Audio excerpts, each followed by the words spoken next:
Cancele o seu casamento imediatamente. Levante-se amanhã de manhã, vá à casa da sua sogra e você verá tudo. Foi o que me disse em um sonho minha avó falecida, um dia antes do meu casamento. E quando cheguei à casa da minha sogra, fiquei paralisada ao ver o quê. Mas antes de continuarmos, me conte nos comentários de que cidade você está me ouvindo. Eu adoraria saber até onde a minha história chegou.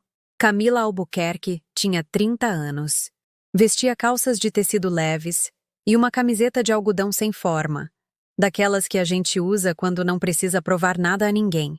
Ela estava parada em frente ao espelho do banheiro, o rosto ainda úmido pelo vapor do chuveiro. No reflexo, via o de sempre. Olhos grandes, cílios sem rímel, cabelo preto preso à força em um coque.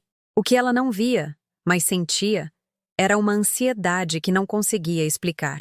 O calendário pendurado na parede do corredor marcava que faltavam exatos 21 dias para o seu casamento. Uma festa dos sonhos, um vestido comprado, convites enviados. Tudo pronto, tudo decidido. Mas no seu peito, naquela manhã, algo não se encaixava. Ela abriu a janela.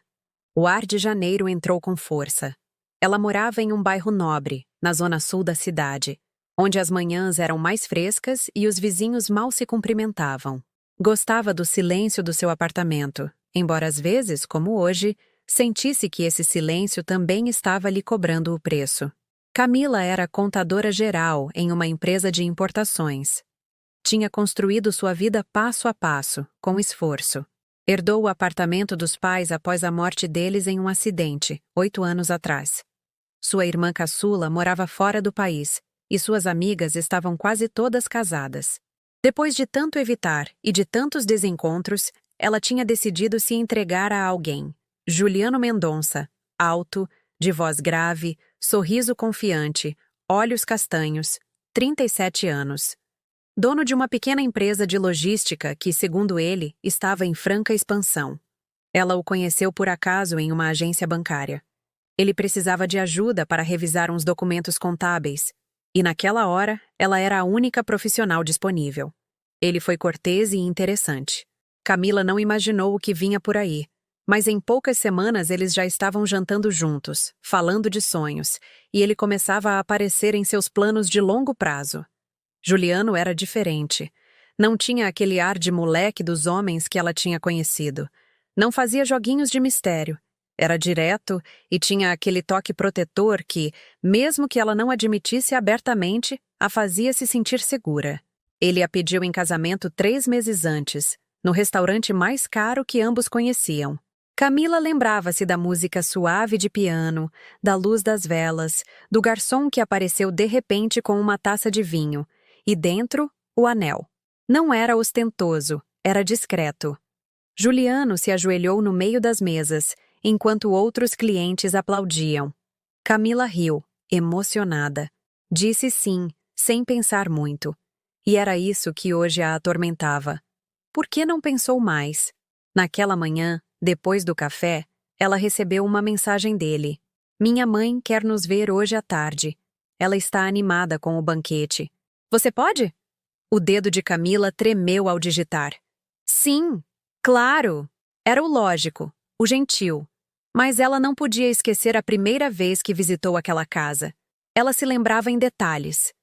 Teresa Mendonça, mãe de Juliano, a recebeu com um avental limpo, um coque apertado na cabeça e um olhar que parecia medir o valor de Camila com uma fita métrica invisível. Sorridente, mas crítica. Educada, mas rápida e cortante. E você mora sozinha? Perguntou sem rodeios, servindo café sem olhá-la nos olhos. Sim, respondeu Camila. Herdei o apartamento dos meus pais há alguns anos. Em que zona? Na Vila Panorama. Teresa a observou como se tivessem acabado de dizer que ela morava em Paris. Setor bacana, bem valorizado. Naquela noite, enquanto lavavam a louça, Juliano lhe disse em voz baixa: Não leve para o lado pessoal. Minha mãe é da moda antiga, desconfiada. Ela tem dificuldade em confiar. Camila não respondeu, mas nunca esqueceu a forma como Teresa, entre perguntas sobre renda, dívidas, heranças e família, evitou falar do próprio filho. De Juliano, ela só disse: ele é muito bom para os negócios, mas precisa de uma mulher estável como você. A estabilidade. Sempre essa palavra. No meio da tarde, Camila estava em seu escritório quando uma ideia irrompeu como um raio. E se eu não me casar? E se eu não conheço realmente o homem com quem vou compartilhar minha vida? Olhou para sua agenda, estava tudo ali.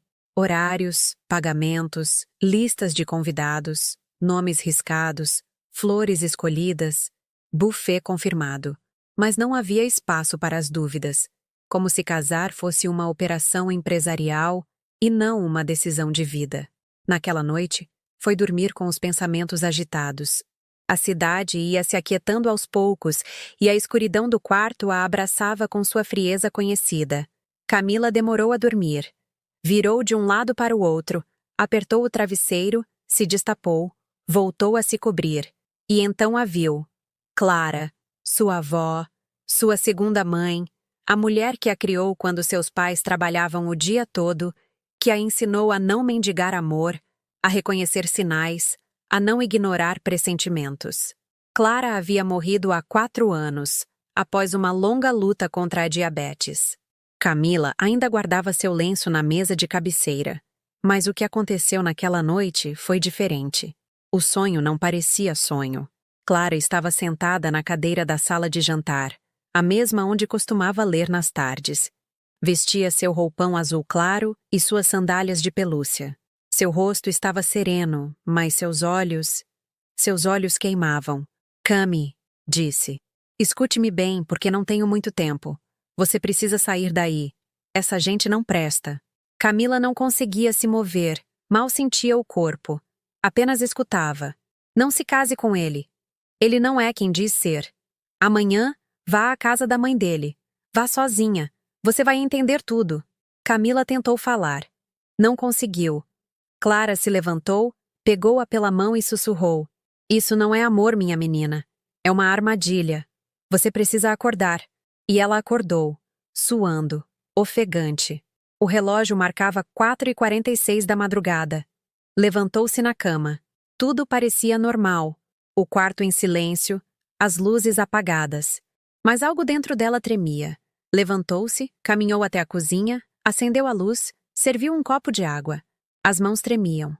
Olhou para o calendário. Sábado, reunião com Teresa. Respirou fundo. Então, decidiu. Vou ir mais cedo, sozinha. Murmurou, sentindo que a voz da avó ainda pairava no ar. Não diria nada a Juliano. No dia seguinte, vestiu-se sem pressa. Calça jeans, uma blusa simples, cabelo preso. Entrou no carro. Dirigiu em silêncio. A cada semáforo, o sonho voltava. O olhar de Clara. A advertência. Quando chegou à casa de Teresa, estacionou algumas casas adiante. Caminhou os últimos metros. A rua estava tranquila. Tocou a campainha. Ninguém respondeu. Tocou de novo, e então viu algo na parte de trás da casa. Uma mulher saía pela porta dos fundos. Jovem, loira, com uma jaqueta vermelha, apressada. Entrou em um carro sem olhar para trás. Camila ficou paralisada. Instantes depois, Teresa abriu a porta. Camila, que surpresa!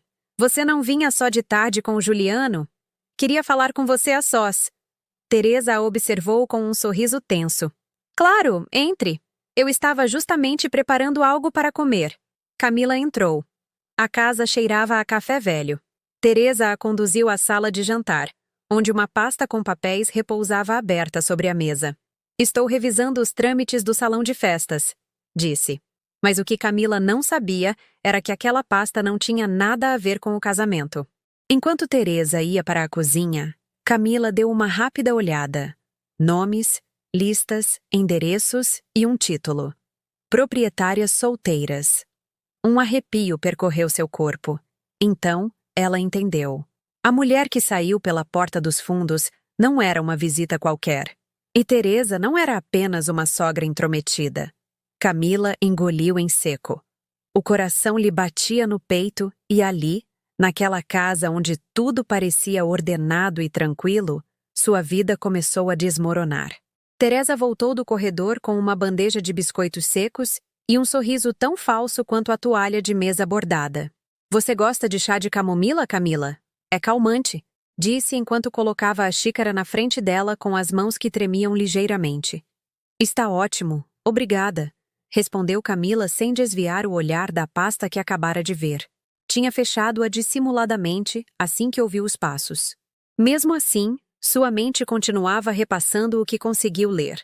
Nomes de mulheres, endereços, colunas com títulos como Estado Civil e Propriedade em nome próprio. Tudo em letra legível, com anotações à margem. Teresa sentou-se do outro lado da mesa. Camila a olhou. Seus gestos pareciam os mesmos, mas havia um brilho estranho em seus olhos, uma rigidez incômoda, como se soubesse que estava atuando e temesse ser descoberta. Tudo bem, Camila? Perguntou Teresa com voz suave. Você parece um pouco pálida. Sim, claro. Só acordei cedo. Mentir para ela foi fácil. Fácil demais. Como se a presença de Teresa ativasse um mecanismo de defesa que Camila não sabia que possuía. Enquanto bebia um gole do chá, seus pensamentos eram uma nuvem densa. Quem era aquela mulher que saiu pela porta dos fundos? Por que a pasta continha informação tão sensível? Por que Teresa agia como se tudo estivesse bem quando estava claro que não estava? Diga-me, Camila, disse Teresa, enquanto brincava com um guardanapo. Você está feliz com Juliano? A pergunta caiu como uma pedra na água. Camila a olhou, surpresa. Claro. Por que a pergunta? Por nada. As bobagens de casamento sempre trazem estresse. Dúvidas, coisas que a gente pensa que já tinha resolvido. E depois, quando você já está casada, percebe que havia sinais pequenos que preferiu ignorar. Você se refere ao seu casamento? Teresa riu sem humor. Eu não me casei por amor, Camila. Casei porque pegava bem, porque naquela época uma mulher sem marido era mal vista. Mas não se preocupe, você não é como eu. O que você quer dizer? Que você tem algo que eu nunca tive. Uma propriedade no seu nome. Uma carreira estável. Controle sobre a sua vida. Juliano precisa de uma mulher assim. Você o equilibra. Camila engoliu em seco. A conversa era uma mistura estranha de elogio e manipulação. Cada palavra parecia ter outra oculta por trás. E o que você acha do Juliano? Perguntou Teresa. Camila a olhou por um instante. O sorriso se desvaneceu. Ele é meu filho. Não foi o que perguntei. Eu o conheço melhor do que ninguém. Sei do que ele é capaz e também do que ele precisa. Juliano tem defeitos como todos, mas também tem um grande coração. Aquela mulher que saiu pela porta dos fundos também pensa isso? A pergunta foi direta. Um tiro no meio da sala. Teresa se enrijeceu. Do que você está falando? Eu a vi, Teresa. Vi uma mulher sair pela parte de trás quando toquei a campainha. Loira, jovem, parecia estar com pressa. Ah, deve ter sido alguém da vizinhança. Às vezes venho cuidar do filho de uma vizinha que trabalha por aqui perto. E essa vizinha vai embora sem o filho? Teresa sustentou o olhar por alguns segundos. Depois, suspirou, levantou-se e foi até um aparador de madeira. Abriu uma das gavetas, pegou um álbum de fotos e o deixou cair sobre a mesa na frente de Camila. Quer saber quem era? Então olhe. O tom havia mudado. Mais áspero, menos maternal. Camila abriu o álbum. No início, tudo parecia normal. Fotos antigas de Juliano criança, aniversários, passeios na praia, natais. Mas ao chegar às páginas mais recentes, sua respiração engasgou. Lá estava Juliano em pé ao lado de uma mulher loira, magra, com um sorriso amplo e um vestido vermelho. Ele a abraçava pela cintura. Ambos estavam em frente a uma casa que Camila não reconhecia. A data, escrita com caneta em um canto. Junho do ano passado. 1 ano. Apenas 1 ano. Camila virou a página. Mais fotos deles juntos. Em um restaurante, em uma varanda, no que parecia uma cerimônia de casamento. Na imagem, Juliano vestia um terno escuro e a mulher loira estava de branco. Era mais informal do que um casamento tradicional. Mas a imagem não deixava margem para dúvidas. O que é isso? Perguntou Camila com a voz embargada. Uma fase que já passou, respondeu Teresa sem se incomodar. Juliano esteve com ela. Sim, foi uma loucura. Tudo muito rápido, mas não funcionou. Ela era problemática, muito emocional. Queria controlá-lo. No final, foi melhor que se separassem. Eles se casaram. Isso é assunto dele e dela. Camila fechou o álbum com um baque. Suas mãos tremiam. Por que ele nunca me disse nada? E você perguntou? O silêncio foi absoluto. Teresa sentou-se novamente. Sua expressão era outra, mais séria, mais real. Escute bem o que vou dizer, Camila. Há coisas que é melhor não saber. Às vezes, o passado não é mais do que isso. Passado. Remexer só traz dor. E o que há com o engano? Você acha que alguém se salva disso? Se de fato você quer se casar com Juliano, disse, aceite que há partes da vida dele que você não vai entender nem controlar. O casamento não é um contrato entre anjos. Camila saiu sem responder. O caminho de volta foi longo. O trânsito parecia eterno. Mas ela não via os carros nem ouvia os ruídos. Só pensava na mulher loira, nas fotos, na pasta, em tudo o que havia ignorado por amor. Naquela noite, quando Juliano chegou ao apartamento, Camila estava sentada no sofá com o álbum nas mãos. Ele entrou sorrindo, como se nada tivesse acontecido. Traía uma sacola com comida chinesa e uma garrafa de vinho. Amor, olha o que eu comprei. Seu favorito. Ele deixou a sacola sobre a mesa, tirou o paletó. O que achou da reunião com a minha mãe? Camila levantou a vista. Por que você nunca me disse que foi casado? Juliano parou. O silêncio ficou espesso. Depois, ele baixou o olhar. Passou a mão pelo rosto, sentou-se na frente dela. O que minha mãe te disse? Eu vi as fotos. Ah, você e aquela mulher... Foi algo complicado. E por que não me contou? Porque não tem importância. Não tem importância, Camila. Foi um erro, algo que aconteceu muito rápido. Duramos menos de 6 meses. Ela era instável. Você também a conheceu em um banco? Juliano não respondeu. Você pediu para que ela vendesse a casa dela também? O olhar dele mudou. Pela primeira vez, pareceu irritado. Do que você está falando? Eu vi uma pasta na casa da sua mãe. Uma lista de mulheres com propriedades. Todas sozinhas. O que é isso? Você não tem o direito de se meter nas nossas coisas. Nossas coisas? É assim que você chama preparar um casamento? Baixe o tom. Me responda, Juliano. Eu não tenho que te explicar nada. Ele se levantou, pegou o paletó, olhou para Camila com uma expressão que ela nunca tinha visto. Fria, distante. Nem todo mundo tem um passado limpo, Camila. Mas você também não é perfeita, é? Eu não estou falando de perfeição. Estou falando de mentiras. Então, fique com as suas dúvidas. Eu não tenho por que me justificar. Ele saiu do apartamento batendo a porta. Camila ficou sozinha com as fotos sobre a mesa e um vazio no estômago que não era fome. Seu mundo se partia em pedaços e ela não sabia que parte recolher primeiro. Naquela noite, não conseguiu dormir. Não porque sentisse falta de Juliano, mas porque, no fundo, sentia que o pesadelo estava apenas começando. E o sonho de sua avó, longe de ser um aviso exagerado, começava a se parecer demais com uma profecia cumprida. Camila passou a noite em claro. Tinha os olhos fixos no teto, a respiração irregular e a mente girando em círculos sem descanso. As imagens a assaltavam como relâmpagos. A mulher loira saindo pela porta dos fundos da casa, a pasta com nomes e propriedades, o álbum de fotos com um casamento anterior, a reação fria de Juliano. Não sabia se sentia raiva, medo ou vergonha. Talvez tudo ao mesmo tempo. O amanhecer chegou sem piedade. Ela se levantou sem energia. Preparou um café e o deixou esfriar sem provar. Ainda usava o mesmo pijama da noite anterior. Seu celular vibrou sobre a mesa. Era Mariana, sua melhor amiga desde a faculdade. A única pessoa com quem podia ser totalmente honesta, sem sentir que devia justificar cada emoção. Você está bem? Perguntou Mariana ao atender. Camila demorou 1 segundo para responder. Não, preciso de você. Você quer vir? Sim. 30 minutos depois, Mariana estava sentada na sala com uma caderneta nas mãos, como se fossem detetives improvisadas. Tinha o cabelo preso em uma trança apertada e a expressão de quem estava pronta para desenterrar segredos, custe o que custar. Me conta tudo desde o começo. pediu Mariana com firmeza. Camila o fez. Desde o primeiro dia que conheceu Juliano na agência bancária até o sonho da avó, a pasta, a foto com a mulher loira e a discussão final. Mariana não interrompeu. Apenas acenava em silêncio, fazendo anotações mentais.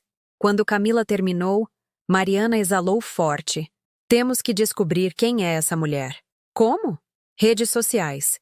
Ele tem conta no Instagram, certo? Sim, mas não publica muito, quase nada, pessoal. Então vamos revisar os comentários, os seguidores, quem ele segue. As redes falam mais do que a gente pensa. Elas ligaram o laptop. Mariana digitava com agilidade enquanto Camila lhe ditava os nomes que lembrava, os perfis que tinha visto no álbum. Procuraram Juliano primeiro. A conta dele era privada, mas a lista de pessoas que ele seguia era pública. Mariana começou a revisar um por um. Tem muitas mulheres, disse. Algumas têm nomes de usuário normais, outras usam pseudônimos estranhos. Vamos checar as que tiverem fotos parecidas com a loira que você viu. Camila se aproximou e observou cada perfil. Muitos estavam fechados. Outros eram muito ativos, mas com conteúdo superficial. Quando estavam prestes a fechar o laptop, Mariana parou. Espera, essa aqui. O perfil se chama Larissa Moura B. Era uma conta modesta, com poucas publicações, mas em uma das fotos, tirada há pouco mais de um ano, aparecia Juliano abraçando a mesma mulher que Camila vira no álbum. O mesmo rosto, o mesmo cabelo, o mesmo vestido vermelho. Camila sentiu um vazio no estômago. É ela. Mariana abriu a foto. A legenda dizia: ele me faz sentir segura. Obrigada por aparecer na minha vida. Isso é do ano passado, confirmou Mariana. Quanto tempo você está com Juliano? 11 meses. Então as datas se sobrepõem. Camila sentiu um arrepio percorrer-lhe os braços. O que fazemos? Eu vou escrever da minha conta. Você não pode aparecer. Não, ainda não. Mariana redigiu uma mensagem breve, mais empática. Olá, Larissa. Me desculpa te escrever assim do nada. Tenho uma situação delicada que envolve Juliano Mendonça. Gostaria de falar com você, por favor. Não é uma brincadeira. Elas enviaram. Passaram as horas. Camila não conseguia se concentrar em nada. Mariana ficou com ela o dia todo e às 5 da tarde chegou a resposta.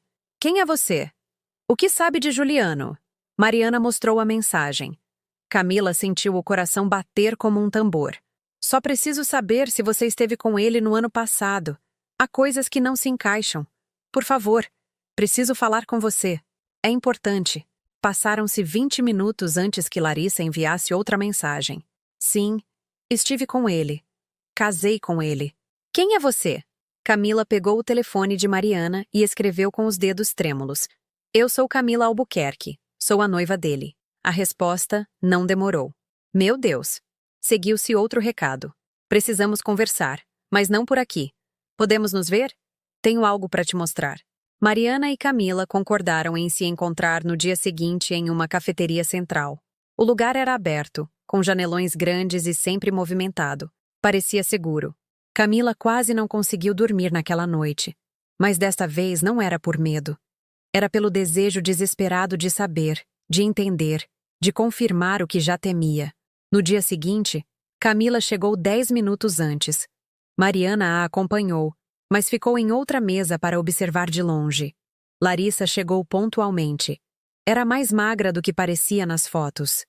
Tinha o rosto cansado, olheiras marcadas e o cabelo preso em um coque sem esforço. Você é Camila?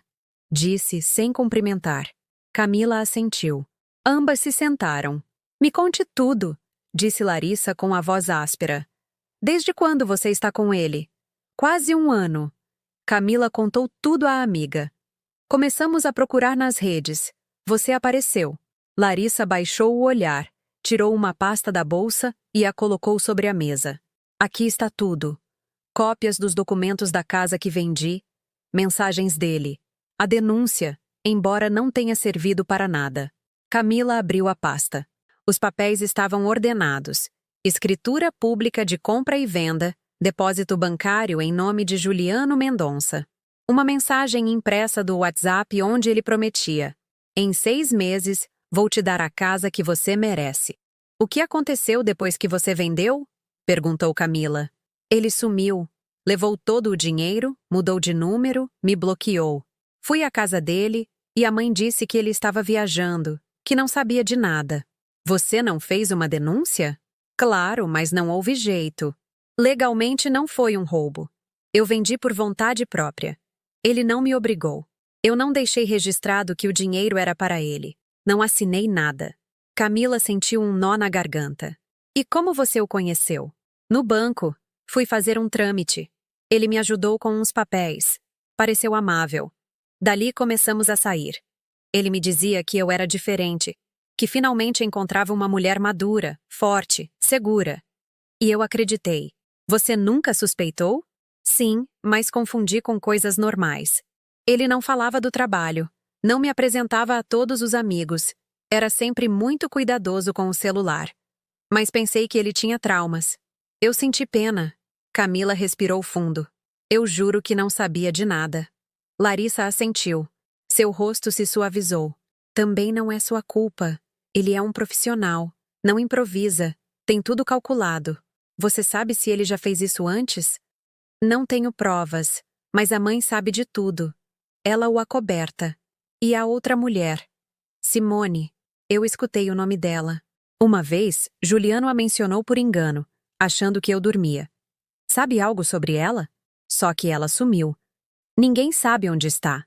Acham que se mudou para outro país ou que algo pior aconteceu com ela. Camila sentiu o estômago fechar. Você acha que... Eu não sei. Mas se eu não tivesse minha irmã por perto, talvez tivesse terminado igual. Eu me deprimi, me isolei, perdi meus amigos, não confiava em ninguém. E agora trabalho meio período. Estou me recuperando, mas não tenho nada meu. Tudo foi com ele. Camila ficou em silêncio. Olhou os papéis, os nomes, as datas. Tudo se encaixava. Posso ficar com isso? Fique. E se puder, denuncie. Mesmo que não sirva para colocá-lo na cadeia, que pelo menos ele não volte a fazer o mesmo. Elas se despediram sem abraços. Larissa caminhou em direção à rua como se carregasse 1000 quilos nas costas. Camila ficou sozinha na mesa, olhando os papéis. Mariana se aproximou, com o rosto transtornado. Você escutou a conversa? Sim, respondeu Camila. E ela não é a única. Naquela noite, enquanto revisava os documentos em seu apartamento, o celular vibrou. Número desconhecido. Camila atendeu. Alô? Uma voz de mulher baixa, quase sussurrante. Você é Camila Albuquerque? Quem fala? Eu não posso dizer meu nome, mas escute bem. Não se case com Juliano. Ele não é quem diz ser. Camila ficou muda. Quem é você? Só alguém que o conheceu e ele fugiu com tudo que era meu. Não deixe que aconteça o mesmo com você, por favor. E desligou. Camila ficou em pé, sozinha, com o telefone ainda no ouvido, enquanto lá fora começava a chover. A chuva não batia forte, mas tinha aquele som persistente que parecia arrastar pensamentos sombrios. Memórias que preferiríamos enterrar. O eco da voz anônima ainda pairava no ar do apartamento, como se cada canto o tivesse escutado. Não se case com Juliano. Ele não é quem diz ser. Ela desligou o celular com as mãos geladas. Sentiu uma pressão no peito, um peso que não podia mais ignorar. O que no início parecia um mau pressentimento, tinha se transformado em uma verdade que a perseguia a cada passo. Ela estava comprometida com um homem que construía sua vida sobre mentiras. Na manhã seguinte, antes mesmo de tomar café, ela ligou para Mariana. Sua voz soava decidida, sem espaço para dúvidas. Preciso de um investigador. Um bom, alguém que não só procure nas redes. Quero provas reais. Mariana não fez perguntas. Enviou-lhe o contato de alguém de confiança. Um homem chamado Gabriel Aragão, ex-policial, agora detetive particular. Tinha fama de discreto e meticuloso. Camila ligou para o número dele sem pensar 2 vezes. O encontro foi em um escritório pequeno, localizado em um prédio antigo no centro. Gabriel era um homem de uns 50 anos, de barba bem feita e olhos cinzentos que pareciam ver mais do que deviam. Ele escutou com atenção, enquanto Camila lhe explicava tudo. Não interrompeu nenhuma vez. Apenas tomava notas com uma caneta azul que parecia ter se gasto de tanto escrever verdades alheias. Você tem provas? Perguntou quando ela terminou. Só isto, respondeu Camila, estendendo-lhe a pasta que Larissa tinha entregado.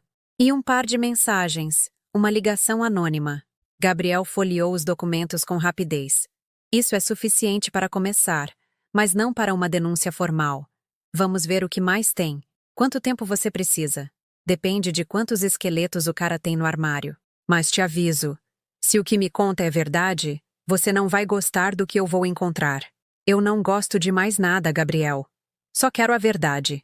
Gabriel a olhou por alguns segundos, como medindo sua resistência. Depois assentiu. Te ligo em uma semana. Os dias seguintes foram uma tortura. Camila vivia com o celular colado na mão, esperando notícias. Evitou Juliano com desculpas simples. Reuniões de trabalho, dores de cabeça, trabalho acumulado. Ele respondia com compreensão e mensagens doces, como se de fato se preocupasse com seu bem-estar. Essa era a parte mais insuportável. O teatro, a atuação constante de um homem que sabia fingir a perfeição. No 7º dia exato, Gabriel ligou. Tenho o que você pediu. Você pode vir hoje? Camila não hesitou. Gabriel a recebeu no mesmo escritório, mas desta vez sobre a mesa havia um envelope grosso fechado e uma pasta preta com o nome dela escrito à mão. Ela se sentou em frente a ele. Gabriel não sorria. Eu estaria mentindo se dissesse que isso é o pior que já vi, começou. Mas está perto. Juliano Mendonça não existe como tal. Não legalmente, pelo menos. Camila sentiu o estômago encolher. O que você quer dizer? O nome verdadeiro dele é Maurício Juliano Torres Mendonça. Ele usou pelo menos 5 nomes falsos diferentes nos últimos 10 anos, cada um com documentação aparentemente legal, mas todos com inconsistências. Certidões de nascimento alteradas, passaportes com selos falsos, números de identidade duplicados. Ele é um mestre da camuflagem. Gabriel abriu a pasta e lhe mostrou várias cópias. Este é o primeiro casamento registrado dele, com uma mulher chamada Paula Costa, há 12 anos. Duraram 8 meses. Ela transferiu o fundo de pensão dela para ele, e ele desapareceu. Depois veio a segunda esposa, Simone Diniz, a mesma que Larissa mencionou. Não há registro do paradeiro dela há 6 anos. Oficialmente, ela não está morta, mas há uma denúncia de desaparecimento ativa. E a terceira, Larissa Moura. Há 1 ano. Ela, como você sabe, vendeu a casa por recomendação dele. Tudo legal, mas ele sumiu antes que ela pudesse comprar uma nova. Em todos os casos, os padrões se repetem. Mulheres com bens próprios, sem redes familiares próximas, emocionalmente vulneráveis. Camila não podia acreditar no que escutava. Apertava os punhos sobre as pernas para não chorar. E o trabalho dele? Perguntou. Falso. A empresa que ele disse ter não existe. Nunca existiu. Ele tem perfis criados com dados simulados, páginas da internet que parecem reais, mas não estão registradas oficialmente. Uma fachada. E a mãe dele? Gabriel fez uma pausa. Teresa Mendonça é real, mas também faz parte do jogo. Não só o acoberta, como participa ativamente. De fato, há algo mais. Abriu outra pasta. Ela tem uma prima, Diana Mendonça, corretora de imóveis. É quem entra em contato com as vítimas, fala sobre investimentos seguros e as ajuda a vender suas propriedades. Foi ela quem gerenciou a venda da casa de Larissa. Ela também aparece mencionada em outras 2 fraudes similares. Camila sentiu um enjoo, respirou fundo. E a outra mulher agora? Gabriel assentiu. Sim. Se chama Ivana Castelo, 28 anos. Mora na zona norte da cidade. Trabalha em um centro médico. Juliano, ou melhor, Maurício, a conheceu há 3 meses. Estão saindo desde então. Ela não sabe de você. E ele já falou em investirem juntos. Camila cobriu o rosto com as mãos. As lágrimas caíam sem controle. O que eu faço com tudo isso? Você pode denunciá-lo, embora o processo será longo e desgastante. Ou pode confrontá-lo diretamente. Mas corre risco. Camila pensou por alguns segundos. Eu quero olhar na cara dele. Gabriel a observou com seriedade. Então, não vá sozinha. Ela assentiu. Saiu do escritório com a pasta na mão e a alma em pedaços. Mariana a esperava no carro. Ao ver sua expressão, não perguntou, apenas deu a partida e dirigiu em silêncio. Naquela noite, Camila escreveu para Juliano: "Quero te ver na minha casa amanhã às 8h." Ele respondeu rápido: "Claro, amor. Tudo bem, só quero conversar." A manhã seguinte foi eterna. Camila se certificou de que o sistema de câmeras funcionasse. Gabriel havia instalado 2 dispositivos ocultos no dia anterior. Um no quadro da sala de jantar. Outro em uma luminária do corredor. Mariana ficaria no quarto, pronta para intervir se algo saísse do controle. Às 8h em ponto, a campainha tocou. Camila abriu a porta. Juliano estava impecável, com sua camisa branca e seu sorriso habitual. "Olá, linda. Senti sua falta." Camila não respondeu. Se afastou, indicando que ele entrasse. Ele entrou sem notar nada estranho. Sentou-se no sofá como se estivesse em casa. "E esse mistério? Vai me dar uma surpresa?" Camila se sentou na frente dele. Sobre a mesa estava a pasta preta. "Quero que você veja isto." Juliano a abriu. Leu a primeira página, depois a segunda. Sua expressão foi mudando. O sorriso se apagou. Os olhos se endureceram. "Onde você conseguiu isso?" "De alguém que diz a verdade. Você não tem ideia do que está fazendo." "Declaro que eu tenho. Você está cometendo um erro. E o único erro foi acreditar em você." Ele fechou a pasta com força. Inclinou-se para ela. "Você não sabe onde está se metendo, Camila." "Você está me ameaçando?" Ele sorriu. Mas não era o seu sorriso habitual. Era outro. Mais cruel. "Você se meteu com as pessoas erradas." Ele se levantou, pegou o paletó e saiu. Camila não se moveu até ouvir a porta bater. Depois correu para o quarto, onde Mariana já estava em pé com o celular na mão. "Você gravou tudo?" "Cada segundo." Camila respirou, mas não foi alívio. Foi o início de uma guerra. O silêncio no apartamento ficou denso, como se as paredes tivessem escutado cada palavra de Juliano e também soubessem que algo terrível se aproximava. Mariana fechou a porta do quarto lentamente, ainda com o celular na mão, o vídeo gravado e protegido. Camila sentou-se na beira da cama e baixou o olhar. Ela ainda não tinha medo, mas sim uma consciência clara do que acabara de provocar. Havia cruzado uma linha invisível. Já não era a mulher enganada. Agora era a mulher que havia destapado uma rede inteira de mentiras. E isso, no mundo de Juliano, era declarar guerra. A primeira coisa que fez foi cancelar o casamento. Ligou para a empresa de organização, para o salão de festas, para a floricultura. Um por um, cada chamada era uma libertação, ao mesmo tempo uma ferida, porque não parava de doer. Não o amor, mas o engano. O quão profundo, sistemático, planejado e cruel ele havia sido. Poucos dias depois, começou o outro lado. No início, foram coisas pequenas. Uma ligação de número restrito que caía assim que ela atendia. Depois, outra com uma voz distorcida que só repetia seu nome e desligava. Camila pensou que era uma coincidência, ou talvez um jogo de mau gosto. Mas no fundo sabia que não era um jogo. Era o começo do castigo. Uma manhã, ao descer à garagem do prédio para ir trabalhar, encontrou um envelope branco dobrado sob o limpador de para-brisa do carro.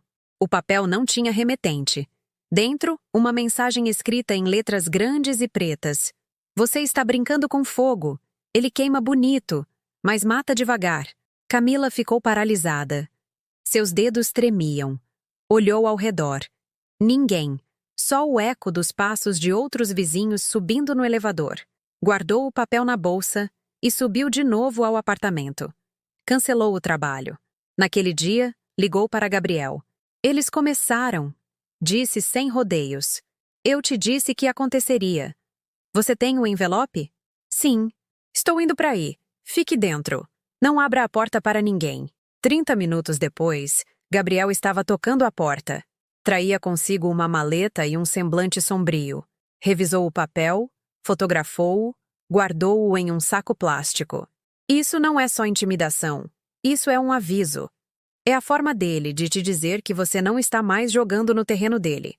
Agora você é uma ameaça. O que fazemos? Vamos instalar câmeras. Uma na porta, uma no corredor, e vou te deixar um botão de pânico. Você ativa e ele me chega direto. Você não pode mais ficar sozinha, Camila.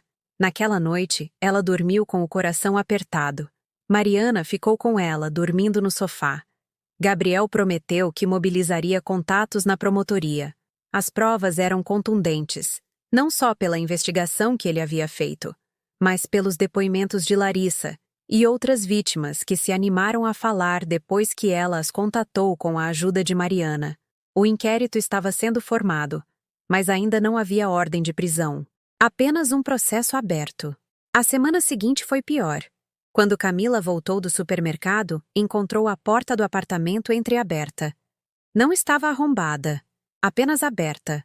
O coração lhe retumbou. Ela não entrou. Recuou lentamente, pegou o celular e ligou para Gabriel. O que houve? Eles estão dentro? Minha porta está aberta. Não entre. Estou indo para aí. Ligue para a polícia. Os agentes chegaram rápido, revistaram o apartamento. Nada roubado, nenhum vidro quebrado, nenhum armário saqueado. Nada.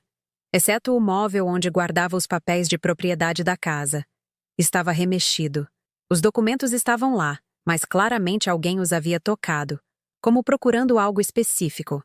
Em cima da cama, uma folha solta. Uma mensagem escrita com a mesma letra da anterior. Você acha que ganhou? Mas isso apenas começou. Camila sentiu um arrepio gelado na nuca. Gabriel falou com os policiais, apresentou suas credenciais, mostrou-lhes parte do relatório. O oficial tomou nota e prometeu reforçar a vigilância no prédio. Mas isso não a tranquilizou. Não se trata só de te intimidar. Estão te marcando. Vão ir além. Advertiu Gabriel. Eles não querem te assustar. Querem que você se cale, que desapareça. Eu não vou embora, respondeu Camila com voz firme. Não mais. Não depois de tudo. Naquela noite, ao revisar as câmeras instaladas, viram algo inquietante.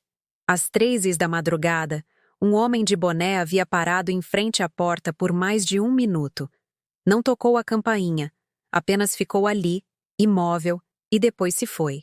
Seu rosto não era visível, mas sua postura, seu corpo, era inconfundível. Juliano. O vídeo foi entregue às autoridades. Dias depois, outra pessoa tocou à sua porta. Era uma mulher alta, magra, com uma elegância dura, como construída à força de desconfiança. Diana Mendonça, a mesma corretora de imóveis, a mesma que o relatório de Gabriel havia vinculado às vendas das outras vítimas. Camila não abriu. Olhou-a pela câmera. Camila! Disse a mulher, olhando diretamente para a lente. Eu não quero problemas. Só quero conversar. Não tenho nada para conversar com você. Você está caminhando sobre uma corda muito fina. Já fez o suficiente. Deixe as coisas como estão e tudo isso termina. Isso é uma ameaça. É um conselho. Você não tem ideia de com quem está se metendo. Você não sabe do que a minha família é capaz. A polícia já sabe quem são vocês.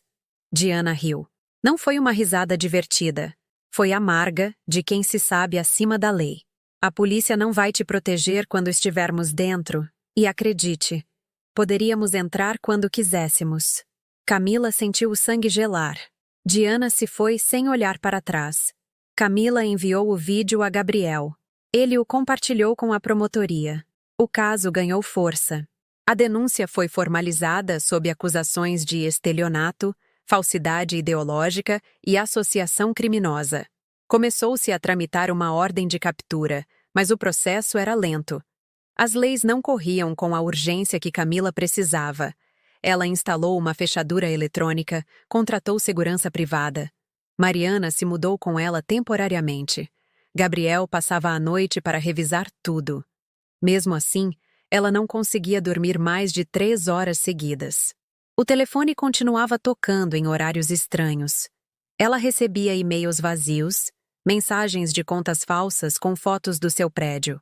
As ameaças se misturavam com o medo constante, mas algo dentro dela crescia. Não era ódio, era determinação. Na noite de sexta-feira, Mariana saiu para ver a mãe. Camila ficou sozinha pela primeira vez em dias. aproveitou para revisar os papéis com calma, organizar tudo em pastas, escanear documentos. Enquanto isso, uma tempestade começava a cobrir o céu. Às 21 horas, a câmera do corredor se ativou. Camila olhou o monitor. Era Juliano. Estava parado em frente à porta, molhado pela chuva, com a mesma camisa branca, como se não se importasse com a cena. Olhava direto para a lente. Não se movia. Camila não respirava. Ele levantou a mão, fez um gesto como se estivesse a cumprimentando, depois se aproximou do interfone e falou: "Essa casa será minha. Você pode apostar sua vida." E se foi. Camila desabou no sofá. O medo agora tinha forma, tinha rosto, tinha voz. E não havia forma de que aquilo terminasse bem. Camila soube assim que Juliano se afastou da câmera. Não se tratava apenas de uma ameaça, era uma declaração de guerra. E o mais perigoso era que ele não tinha nada a perder, mas ela sim. Sua paz, seu nome, seu lar, sua vida. Gabriel chegou 30 minutos depois. Revisaram juntos o vídeo. Ele não disse nada por vários segundos. Depois, apertou os lábios, fechou o laptop e olhou para Camila com uma gravidade que não havia demonstrado antes. Acabou o tempo de esperar. Agora vamos atrás dele. Camila assentiu. Estava pronta. O passo seguinte foi reunir as demais. Gabriel propôs. Era hora de consolidar as provas, coordenar esforços, mostrar que não era um caso isolado, mas sim uma rede de golpes cuidadosamente tecida. Camila fez as ligações. Larissa foi a primeira a responder. Depois apareceu Simone. Não estava morta, nem perdida, estava escondida em outra cidade, com outro nome. Quando soube que Juliano a procurava, desapareceu sem deixar rastro. Havia estado em tratamento psicológico durante anos. Quando recebeu a mensagem de Camila, duvidou, mas depois decidiu falar. A reunião foi em um lugar discreto, o escritório de Gabriel. 4 cadeiras ao redor de uma mesa cinza, paredes neutras, uma janela coberta por persianas. Camila chegou primeiro, depois Larissa, com o semblante já mais firme. Em seguida, Simone, que entrou com passos curtos, nervosa, como se tudo naquele espaço pudesse traí-la. E, finalmente, Irene. Camila não conhecia Irene. Gabriel a havia contatado após revisar as últimas atividades de Juliano. Irene não havia sido roubada, mas estava a ponto de ser. Tinha uma casa no interior. Vivia sozinha desde que a mãe morreu e conheceu Juliano em uma galeria de arte. Ele a abordou com o mesmo discurso: admiração, doçura, promessas de um negócio conjunto. Quando ela começou a suspeitar, encontrou na internet um blog anônimo onde uma mulher advertia sobre o caso dele. Era Larissa. A conversa entre elas foi dura, mas também poderosa. Não eram apenas vítimas, eram sobreviventes. Cada uma contava sua história de um ângulo diferente, mas a ferida era comum. O engano, a manipulação, a vergonha, o medo.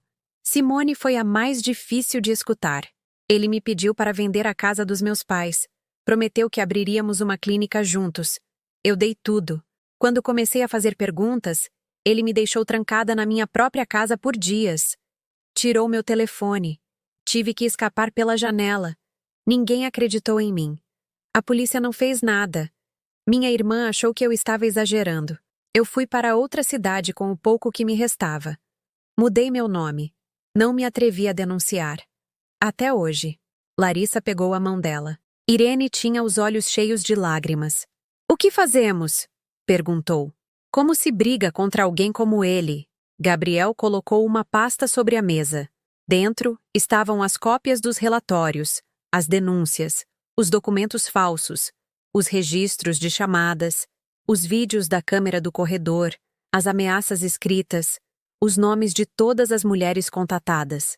O caso já não era um arquivo, era uma bomba relógio. "O promotor já está informado", disse Gabriel. "A denúncia foi formalizada como estelionato agravado e associação para o crime. Estamos prestes a conseguir um mandado de prisão. Só precisamos de mais uma peça." "E qual é?" perguntou Camila. "Teresa." Os olhares se cruzaram. Teresa Mendonça, a mãe de Juliano, a cúmplice silenciosa, A mulher que havia aberto a porta a cada vítima, a que fazia perguntas financeiras disfarçadas de conversas inocentes, a que acobertava cada desaparecimento. Ela sabe de tudo, talvez mais do que ele, acrescentou Gabriel. Mas ela tem medo. E a única forma de quebrar a estrutura é que uma das peças rache por dentro. Camila pensou durante vários minutos. Sabia onde Teresa morava. Sabia como tocar a porta, mas não sabia se sairia viva. Eu vou, disse. Sozinha. Não quero que a assustem. Gabriel discordou, mas finalmente aceitou. Colocou um microfone oculto e uma câmera minúscula na lapela do casaco dela. Mariana a acompanhou até a porta do prédio e depois esperou do lado de fora, no carro. Camila subiu os degraus com as pernas tensas. Bateu 3 vezes. Teresa demorou a abrir. Seu rosto mostrava surpresa, mas não a fingida de antes. Era outra coisa. Pura atenção. O que você está fazendo aqui? Disse sem ocultar seu incômodo. Preciso falar com você a sós. Não vim para brigar nem gritar, só para falar. Teresa hesitou, mas se afastou. Camila entrou. Tudo estava igual à vez anterior. Ordem demais. Silêncio demais. Sentaram-se na sala de jantar, frente a frente. Seu filho veio à minha casa. Me ameaçou. Eu tenho provas, gravações, testemunhos. Nós sabemos de tudo, Teresa. Sabemos de Diana, das outras mulheres. Você pode nos ajudar ou pode cair com eles. Teresa baixou o olhar. Seus dedos tremiam. Não disse nada por quase 1 minuto. Eu não sabia no início, murmurou. Só pensava que ajudava meu filho a seguir em frente. Ele me dizia que eram negócios, que estava dando oportunidades a mulheres que não sabiam administrar seus bens. E quando elas sumiam? Perguntou Camila. Você também justificava? Teresa desabou em lágrimas. Não eram lágrimas ruidosas, eram contidas, como se negasse a ceder totalmente. Tudo saiu do controle. Diana foi quem o convenceu a continuar. Ela é ambiciosa. Ela o empurrou. Eu fiquei calada e isso me torna cúmplice. Eu sei. Então, fale, declare, ajude a deter isso. Não há mais volta. Teresa a olhou nos olhos. Pela primeira vez sem escudo. Você me promete que não vão matá-lo? Eu prometo que vamos buscar justiça. Teresa assentiu. Gabriel e o promotor a receberam 2 dias depois. Ela declarou. Detalhou os movimentos, os nomes, as datas. Entregou documentos, inclusive cópias de contratos que havia escondido por medo. Seu testemunho selou a acusação. Naquela mesma semana, o inquérito foi autorizado. Diana foi detida em seu escritório. Tinha documentos falsos, listas de propriedades, registros bancários das vítimas. Mostrou-se arrogante no início, mas quando lhe mostraram o vídeo de Teresa declarando e as provas encontradas, ela desabou. Começou a chorar. Gritou que Juliano a havia manipulado, que a obrigava, que ela só seguia ordens. Foi levada presa, sem direito à fiança. Os meios de comunicação começaram a sentir o cheiro do escândalo. Uma rede de estelionatos afetando mulheres sozinhas, vulneráveis, de dentro de seus próprios lares. As redes sociais se encheram de mensagens. Mais mulheres escreveram para Gabriel, para Camila. Havia outras vítimas em outras cidades, em outros estados. Algumas haviam se calado por anos. Agora sentiam que podiam falar. Camila não podia acreditar até onde tudo tinha chegado. E mesmo assim, faltava o mais importante. Juliano estava desaparecido. Desde sua última aparição em frente à câmera, não havia sido visto novamente. Seu celular estava desligado.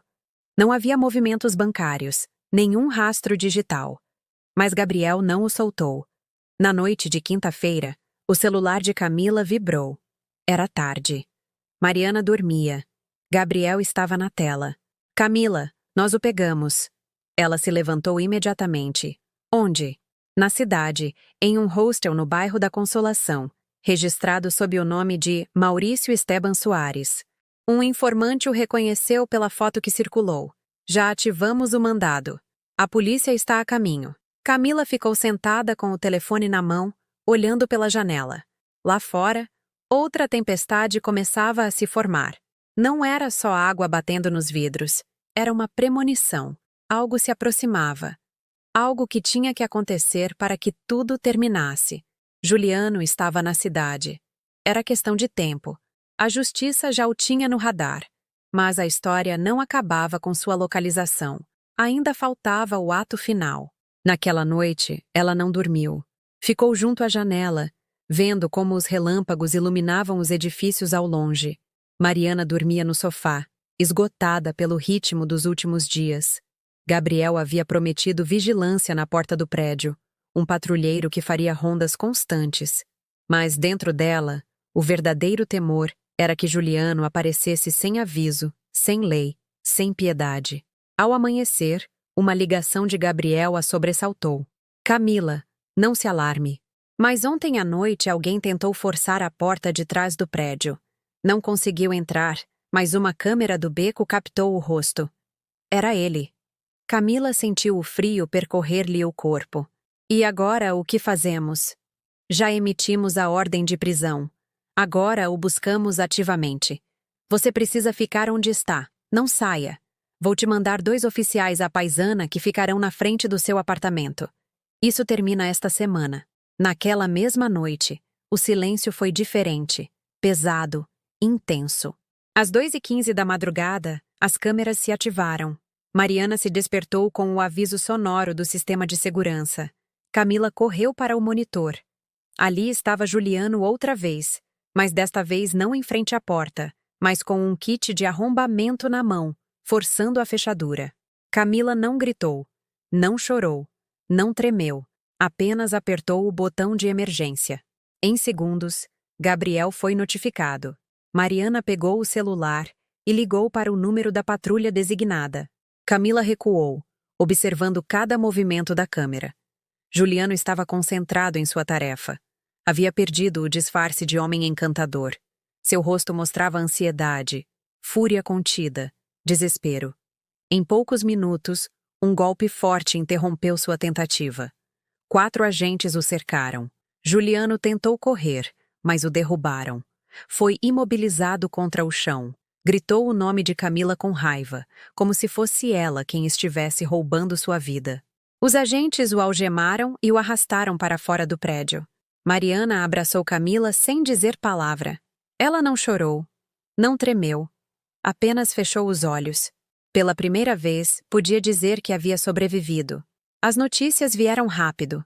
Os meios de comunicação informaram a detenção de um suposto estelionatário em série, acusado de fraudar várias mulheres em diferentes estados. Juliano Mendonça, também conhecido como Maurício Torres, estava sob custódia. A audiência preliminar foi marcada para 5 dias depois. O tribunal se encheu de rostos que conheciam a história dele por dentro. Camila chegou acompanhada por Mariana, Gabriel e um promotor. Larissa, Irene e Simone também estavam lá. Teresa chegou sozinha. Ninguém a abraçou, mas todos entenderam o preço que ela havia pago por declarar contra o próprio filho. Quando Juliano foi levado diante do juiz, seus olhos se cravaram em Camila.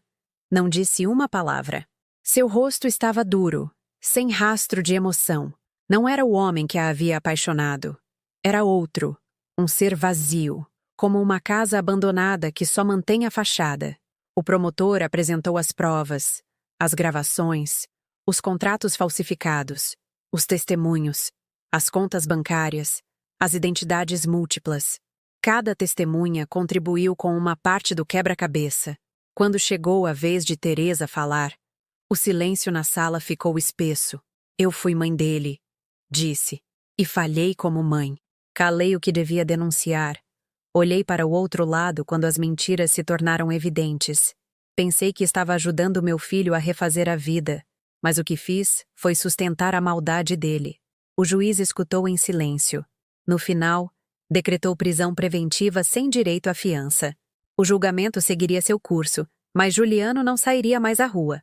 Não sem enfrentar a justiça. Camila não sorriu, não celebrou, apenas respirou. Uma respiração profunda, diferente, livre.